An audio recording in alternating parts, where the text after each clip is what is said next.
കാറ്റത്തെ കിളിക്കൂട് സീരിയലിന്റെ latest episode review ആണ് പറയുന്നത്. അങ്ങനെ നിധി കോളേജിലേക്ക് പോയതിനു ശേഷം പ്രിൻസിപ്പൾ അവിടെ ഇല്ല എന്നറിഞ്ഞതോടുകൂടി തന്നെ ആകെ തളർന്നിങ്ങനെ പുറത്തേക്ക് ഇറങ്ങി വരികയാണ്. പാവത്തിന് സർട്ടിഫിക്കറ്റിന് അപ്ലൈ ചെയ്യാനും അവിടെ പറ്റിയിട്ടുണ്ടായിരുന്നില്ല. ഇനിയിപ്പോൾ പോലീസ് സ്റ്റേഷനിൽ പോയിട്ട് പരാതി കൊടുക്കണം. അതിൻ്റെ ബാക്കി നൂലാമാലകളും കാര്യങ്ങളൊക്കെ വേറെ കിടക്കുന്നു. കോളേജിൽ നിന്നും കിട്ടിയ ആ ഒരു അക്നോളജ്മെൻറ്റ് കാര്യങ്ങളുമൊക്കെ നിധി പൂരിപ്പിച്ചു കയ്യിൽ വെച്ചിട്ടുണ്ട്. അങ്ങനെ അതൊക്കെ പിടിച്ചിട്ട് ഇങ്ങനെ പുറത്തേക്ക് വരുന്ന നേരത്തെ ശ്വേത പറയുന്നുണ്ട്, നിധി നീ ഇങ്ങനെ വെറുതെ നിൽക്കണ്ട, പോയിക്കോ എന്ന് പറയും. അന്നേരം നിധി പറയുന്നത്, നമുക്ക് ക്യാൻറ്റീൻ പോയിട്ട് ഒരു ചായ കുടിച്ചിട്ട് പോയാലോ എന്ന്. എന്നാൽ ശ്വേതയ്ക്ക് HOD എന്ന് കാണേ വേണം ഹൗസിലേക്ക് പോവാൻ. അതുകൊണ്ട് അവൾ അങ്ങോട്ടേക്ക് പോയി. നിധി നേരെ ക്യാൻറ്റീൻ്റെ അടുത്തേക്ക് നടന്നു. ആ സമയത്തിന് ഭാസ്കരൻ കാറിനകത്തിരുന്ന് നല്ല സുഖമായിട്ട് തന്നെ ഉറങ്ങുകയായിരുന്നു. നിധി കാറിനടുത്തേക്ക് എത്തിയപ്പോഴേക്കും പെട്ടെന്ന് ഒരു കാറ് പാഞ്ഞു വന്നിട്ട് നിധിയുടെ തൊട്ടടുത്ത് മുട്ടിയില്ല എന്ന രീതിയിലങ്ങ് പെട്ടെന്ന് സഡൻ ബ്രേക്ക് ഇട്ടു. അതോടുകൂടി തന്നെ നിധി ആകെ വെപ്രാളത്തിലായി. സഡൻ ബ്രേക്ക് ഇട്ട ആ ഒരു ശബ്ദം കേട്ടതോടുകൂടി തന്നെ ഭാസ്കരൻ ഒന്ന് ഞെട്ടിയിട്ട് അങ്ങ് കണ്ണു തുറന്നു നോക്കുമ്പോൾ കാണുന്നത് അരുണിനെയാണ്. നിധിയുടെ ഏട്ടൻ അരുൺ കാറിൽ നിന്നും ചാടി ഇറങ്ങി നിധിയുടെ അടുത്തേക്ക് വരുന്നതായിരിക്കും ഭാസ്കരൻ കാണുന്നത്. അരുൺ വന്ന് ചോദിക്കുന്നുണ്ട്, ഓഹോ നീയോ, നിനക്ക് നാണമില്ലേടി? നിധി തിരിച്ചടിച്ചു, എന്തിനാണ് ഞാൻ നാണിക്കുന്നത്? എന്തിന് ഞാൻ നാണിക്കണം? അന്നേരം അരുൺ പറയുന്നുണ്ട്, എടി എൻ്റെ അച്ഛൻ്റെ പൈസ കൊണ്ടല്ലേടി നീ പഠിച്ചത്, എന്നിട്ട് വീണ്ടും നീ ഇങ്ങോട്ടേക്ക് തന്നെ തിരികെ വന്നിരിക്കുകയാണോ? നിധി വിട്ടുകൊടുത്തില്ല. അതെ ഞാൻ വന്നു, എൻ്റെ സർട്ടിഫിക്കറ്റ് വാങ്ങിക്കാൻ വേണ്ടി തന്നെയാണ് ഞാൻ വന്നത്. ഞാൻ ഒരുപാട് കഷ്ടപ്പെട്ട് പഠിച്ചതാണെന്ന് എനിക്കറിയാം. അരുൺ വീണ്ടും അവളെ പരിഹസിച്ച് പറഞ്ഞു, നിനക്ക് അല്പമെങ്കിലും ഉളുപ്പുണ്ടെങ്കിൽ നീ ഇത് വാങ്ങിക്കാൻ വേണ്ടിയിട്ട് ഇങ്ങോട്ടേക്ക് വരില്ലായിരുന്നു. നിധി അന്നേരം ചോദിക്കുന്നുണ്ട്, ചേട്ടന് ഇതൊക്കെ പറയാൻ എന്ത് അർഹതയാണുള്ളത്? ചേട്ടന് അച്ഛൻ്റെ കാശ് കൊണ്ടല്ലേ പഠിച്ചത്? അരുൺ പറയുന്നുണ്ട്, ഞാൻ അച്ഛൻ പറയുന്നത് കേട്ട് നിൽക്കുന്ന മകനാണ്. നിധി തീർത്തും പറഞ്ഞു, എൻ്റെ കാര്യത്തിൽ നിങ്ങൾ ഏതായാലും കൂടുതൽ ഇടപെടാനൊന്നും വരണ്ട എന്ന് പറയുന്ന സമയത്തിന് അരുൺ അങ്ങ് വെല്ലുവിളിച്ചു, ഞാൻ ഇടപെടുമടി, നിന്റെ കാര്യത്തിൽ ഞാൻ ഇടപെടുക തന്നെ ചെയ്യും. നിധി പറയുന്നത്, നിങ്ങളെല്ലാവരും കൂടിയിട്ട് എൻ്റെ സർട്ടിഫിക്കറ്റ് കത്തിച്ച് കളഞ്ഞു, പക്ഷേ പകരം ഡ്യൂപ്ലിക്കേറ്റ് അപ്ലൈ ചെയ്യാൻ വേണ്ടി തന്നെയാണ് ഞാൻ ഇങ്ങോട്ടേക്ക് വന്നിരിക്കുന്നത് എന്ന് പറയും. അരുൺ ഉടനെ നിധിയുടെ കയ്യിലുണ്ടായിരുന്ന ആ ഒരു ഫോം ബലമായി പിടിച്ച് വലിച്ചു വാങ്ങിയിട്ട് പിച്ച് ചീതി എറിയാണ്. ഇപ്പം തീർന്നില്ലേ നിന്റെ അഹങ്കാരം എന്ന് ചോദിക്കും. എന്നാൽ അയാൾ അങ്ങനെ ചോദിച്ചപ്പോൾ തന്നെ നിധിക്കത് സഹിക്കാൻ കഴിയുന്നുണ്ടായിരുന്നില്ല. എന്താ ചേട്ടാ ഈ കാണിച്ചത്? ഇത്ര ക്രൂരനാവാൻ പാടുണ്ടോ എന്ന് നിധി സങ്കടപ്പെട്ട് ചോദിക്കാണ്. അരുൺ അഭിമാനത്തോടെ സമ്മതിച്ചു. നിധി പറയുന്നുണ്ട്, ഇതുകൊണ്ടൊന്നും എന്നെ തോൽപ്പിക്കാമെന്ന് ഏട്ടൻ വിചാരിക്കണ്ട. ഞാൻ ജോലി വാങ്ങി നിങ്ങളുടെ മുന്നിലൊക്കെ വന്ന് നിൽക്കുന്നൊരു കാലം വരും. അരുൺ പുച്ഛത്തോടെ അത് നോക്കി നിന്നു. അപ്പോഴാണ് നിധി പറഞ്ഞത്, ചേട്ടനാണെന്ന് പറഞ്ഞ് നടക്കാൻ നാണമില്ലേ നിങ്ങൾക്ക്? ഇതിലും ഭേദം നിങ്ങൾക്കൊന്ന് പോയി ചത്തൂടെ എന്ന് ചോദിക്കും. ഇത് കേട്ടപ്പോൾ അരുൺ നിധിയുടെ കരണത്തിട്ടൊരൊറ്റൊന്നങ്ങ് ആഞ്ഞടിക്കാണ്. ഇത്രയും നേരം നോക്കി നിന്ന ഭാസ്കരന് പിന്നെ അടങ്ങിയിരിക്കാൻ പറ്റുന്നില്ല. അരുൺ നിധിയുടെ കരണം പുകയ്ക്കുന്നത് കണ്ടിട്ട് അദ്ദേഹത്തിന് സഹിക്കാനാവുന്നില്ല. അദ്ദേഹം വണ്ടിയിൽ നിന്നും പാഞ്ഞിറങ്ങി. എന്താടാ നീ പെണ്ണുങ്ങളുടെ മേലെ കൈവയ്ക്കാണോ? ദേഷ്യപ്പെട്ടുകൊണ്ട് തന്നെ അങ്ങോട്ട് ചെന്നിട്ട് അരുണിനെ അങ്ങ് പിടിച്ചു മാറ്റാണ് ഭാസ്കരൻ. അരുൺ ചോദിച്ചു, നീ ആ ഡ്രൈവറുടെ അച്ഛനല്ലേ? ഒരു കൊലപാതകയല്ലേ നീ? എൻ്റെ മെക്കെട്ട് കയറാൻ മാത്രം നീ ആരാ?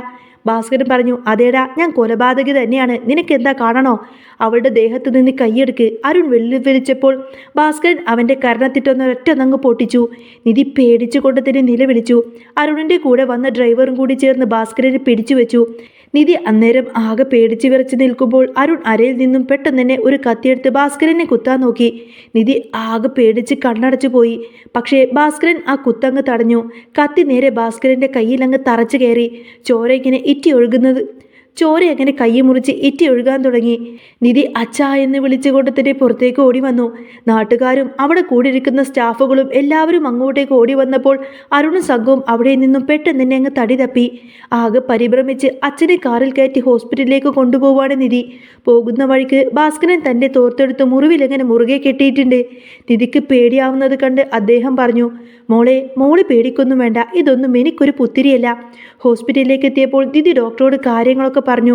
മരുമോളാണ് എന്ന് പറഞ്ഞപ്പോൾ കൂടെ ഉണ്ടായിരുന്ന ഡ്രൈവർ അത് ശ്രദ്ധിക്കുന്നുണ്ടായിരുന്നു. ഡോക്ടർ സ്റ്റിച്ചിട്ടതിന് ശേഷം പറഞ്ഞു, പേടിക്കാനൊന്നുമില്ല എന്ന്. മരുന്നൊക്കെ വാങ്ങി തിരികെ വരുമ്പോൾ നിധി അച്ഛനോട് വാശി പിടിച്ച് മരുന്നൊക്കെ കഴിപ്പിച്ചു. ഭാസ്കരൻ പൈസ കൊടുക്കാൻ നോക്കിയെങ്കിലും നിധി അതിനൊന്നും സമ്മതിച്ചില്ല. തിരികെ പോരുന്ന വഴിക്ക് ഡ്രൈവർക്ക് ഉറക്കം വന്നപ്പോൾ അവർ വണ്ടി ഒതുക്കി ചായ കുടിക്കാൻ വേണ്ടിയിട്ട് അവിടെ നിർത്തി. ആ സമയത്തിന് നിധി മെല്ലെ ചോദിച്ചു, അച്ഛാ സത്യം പറയണം, സുധീഷേട്ടൻ്റെ അമ്മയെ അച്ഛൻ കൊന്നു എന്ന് പറയുന്നത് ശരിക്കും സത്യമാണോ? ഭാസ്കരൻ ഗൗരവത്തിൽ പറഞ്ഞു, ആരോടായാലും അത് പറഞ്ഞേക്ക്, ഞാനൊരു കൊലപാതകിയാണ് എന്ന്. സൂക്ഷിച്ചു നടന്നോ എന്ന്. നിധിക്കത് കേട്ടിട്ട് ആകെ ഭയമായിരുന്നു. രാത്രി വൈകിട്ടും അവരെ കാണാത്തത് കൊണ്ട് തന്നെ സുധീഷ് ആകെ ടെൻഷനിലായിരുന്നു. ഹരീഷ് വന്ന് സമാധാനിപ്പിക്കാൻ നോക്കിയെങ്കിലും സുധീഷ് അടങ്ങിയിരുന്നില്ല. കാറ് തിരിച്ച് വീട്ടിലേക്ക് വന്നപ്പോഴാണ് ശരിക്കും സുധീഷിനൊന്ന് ശ്വാസം വീണത്. അകത്തേക്കെത്തിയപ്പോൾ ഭാസ്കരൻ്റെ കയ്യിലെ കെട്ട് കണ്ട് എല്ലാവരും ഞെട്ടി. നിധി നടന്ന കാര്യങ്ങളൊക്കെ വിശദീകരിച്ചു. സുഭാഷും നികേഷും ഒക്കെ അത് കേട്ട് അത്ഭുതപ്പെടുകയായിരുന്നു. അകത്തേക്ക് എത്തിയപ്പോൾ ഭാസ്കരൻ്റെ കയ്യിലെ കെട്ട് കണ്ടുകൊണ്ട് തന്നെ എല്ലാവരും ഞെട്ടി. നിധി നടന്ന കാര്യങ്ങൾ, കോളേജിലെ പ്രശ്നങ്ങളടക്കം എല്ലാതും തന്നെ വിവരിച്ചു. ആ സമയത്ത് തന്നെ ഹരീഷ് വന്ന് ചോദിക്കുന്നുണ്ട്, ഞങ്ങളെല്ലാവരെയും വിളിക്കാമായിരുന്നില്ലേ എന്ന്. നിധി പറഞ്ഞു, അച്ഛനെ ഹോസ്പിറ്റലിൽ എത്തിക്കാൻ മാത്രമേ അപ്പോൾ തോന്നിയുള്ളൂ. സുഭാഷ് അച്ഛൻ്റെ മുറിവ് കണ്ട് സങ്കടപ്പെടുമ്പോൾ ഭാസ്കരൻ അത് കൂളായി തന്നെ എടുത്തു. ഇതിലും വലുത് അനുഭവിച്ചിട്ടുണ്ട് എന്നതായിരുന്നു അദ്ദേഹത്തിൻ്റെ മറുപടി. പിന്നീട് സുഭാഷേട്ടൻ്റെ വിവാഹ കാര്യത്തിനായി മാട്രിമോണിയിൽ വന്ന ആ ഒരു ആലോചനയെക്കുറിച്ച് നികേഷ് ചോദിച്ചു. ഒരു ജ്വല്ലറിയിൽ ജോലി ചെയ്യുന്ന കുട്ടിയുടെ ഫോട്ടോ എല്ലാവർക്കും ഇഷ്ടപ്പെട്ടു. പക്ഷേ സുഭാഷിൻ്റെ മനസ്സിൽ ഇപ്പോഴും സുനന്ദ തന്നെയാണെന്ന് സുധീഷ് ഓർമ്മിപ്പിച്ചു.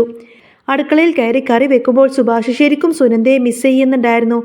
ഇടയ്ക്ക് അലാറം അടിക്കുന്ന ശബ്ദം കേട്ടപ്പോൾ നിധി ഓടിച്ചെന്ന് ഭാസ്കരന് വാശി പിടിച്ചുകൊണ്ട് തന്നെ മരുന്ന് കൊടുത്തു. ഭാസ്കരനെ നോക്കുന്ന അവളുടെ കരുതൽ കണ്ടപ്പോൾ സുഭാഷിന് വളരെയധികം സന്തോഷം തോന്നി. നിധി മുറിയിലിരിക്കുമ്പോൾ സാന്ദ്ര വിളിച്ചു. നിധി അങ്ങ് പൊട്ടിത്തെറിക്കാണ് സാന്ദ്രയോട്. അരുൺ ചെയ്ത ക്രൂരതകളും പാവം അച്ഛന് പരിക്കേറ്റതുമൊക്കെ നിധി പറഞ്ഞ് ആക്രോശിച്ചു. അരുൺ ഈ ഒരു പ്രവൃത്തിയോടുകൂടെ തന്നെ ജയിലിൽ കിടക്കേണ്ടവനാണ് എന്നും പരാതിയില്ലാത്തതുകൊണ്ട് വീട്ടിലിരിക്കുന്നു എന്നും പറഞ്ഞ് അവൾ ദേഷ്യപ്പെട്ടങ്ങ് ഫോണ് കട്ട് ചെയ്യാണ്. നിധിയുടെയും സുധീഷിൻ്റെയും ജീവിതത്തിൽ ആ രാത്രി ഒരു വഴിത്തിരിവായിരുന്നു. ഭാസ്കരൻ പറഞ്ഞ ആ വാക്കുകൾ, ഞാനൊരു കൊലപാതകിയാണ് എന്ന് അവനോട് പറഞ്ഞേക്ക്. നിധിയുടെ കാതുകളിൽ അതെല്ലാം തുളച്ചു കയറിക്കൊണ്ടിരുന്നു.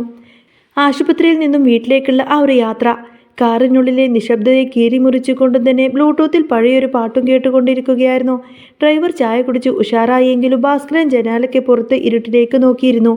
ഏതോ പഴയ കാലത്തിലേക്ക് ഊടിയിട്ടു. നിധി ഇടയ്ക്കിടയ്ക്ക് അച്ഛൻ കെട്ടിവെച്ച കൈകളിലേക്ക് നോക്കും.